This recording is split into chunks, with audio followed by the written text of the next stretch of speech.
الحمد لله وكفى وسلام على عباده الذين اصطفى اما بعد فاعوذ بالله من الشیطان الرجیم بسم اللہ الرحمن الرحیم۔ الحمدللہ یہ رمضان المبارک کا تیسرا عشرہ ہے۔ تیسرا عشرہ نہایت اہم ہے۔ اس عشرے میں اللہ تبارک و تعالی کی اپنی بندے پہ تمام نعمتوں کا عملی نزول ہوتا ہے۔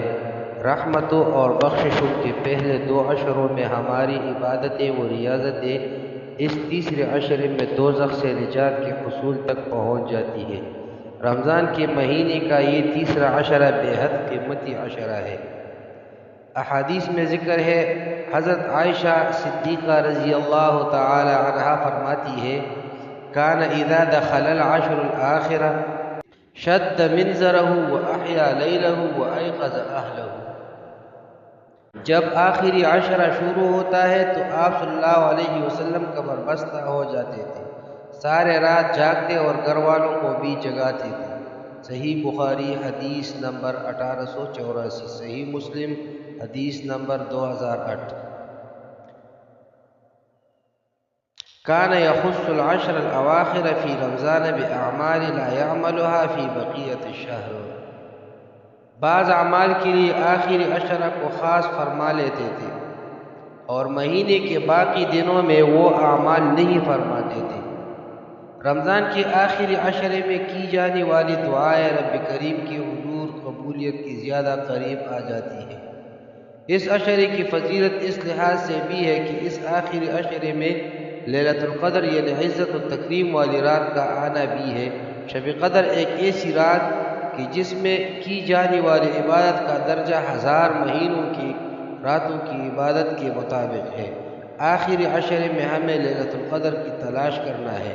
لیلۃ القدر کی تلاش کا بہترین طریقہ طاق راتوں میں قیام ہے۔ حضور نبی کریم صلی اللہ علیہ وسلم نے فرمایا، لیلۃ القدر کو رمضان المبارک کے آخری عشرے کی طاق راتوں یعنی 21، 23، 25، 27، 29 میں تلاش کرو۔ ارشاد باری تعالی ہے، اِنَّا أَنزَلْنَاهُ فِي لَيْلَةِ الْقَدْرِ۔ ہم نے اس قرآن کو شب قدر میں نازل کرنا شروع کیا۔ وَمَا أَدْرَاكَ مَا لَيْلَةُ الْقَدْرِ، اور تم کیا جانو کہ شب قدر کیا ہے۔ لیلۃ القدر خیر من الف شہر، شب قدر 1000 مہینوں سے زیادہ بہتر ہے۔ تنزل الملائکۃ والروح فیہا بإذن ربہم من کل امر، فرشتے اور روح اس میں اپنے رب کی اذن سے ہر حکم لے کر اترتے ہیں۔ سلام ہی حتی مطلع الفجر، وہ رات سراسر سلامتی ہے طلوع فجر تک۔ اسی عشرہ میں مسلمان اعتکاف کا اہتمام کرتے ہیں اور لیلۃ القدر کی تلاش کرتے ہیں۔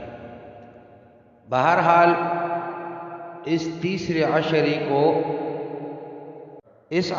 کو دوزخ سے نجات کا عشرہ کہا جاتا ہے اور اس کی دعا یہ ہے، اللہم انک عفو تحب العفو فاعف عنی۔ اللہم انک عفو تحب العفو فاعف عنی۔ اے اللہ، بے شک تو معاف کرنے والا ہے، معاف کرنے کو پسند کرتا ہے، بس ہمیں معاف فرما دے۔ اللہم انک عفو تحب العفو فاعف عنی۔ اقول قولی ھذا استغفر اللہ لی ولکم ولسائر المسلمین۔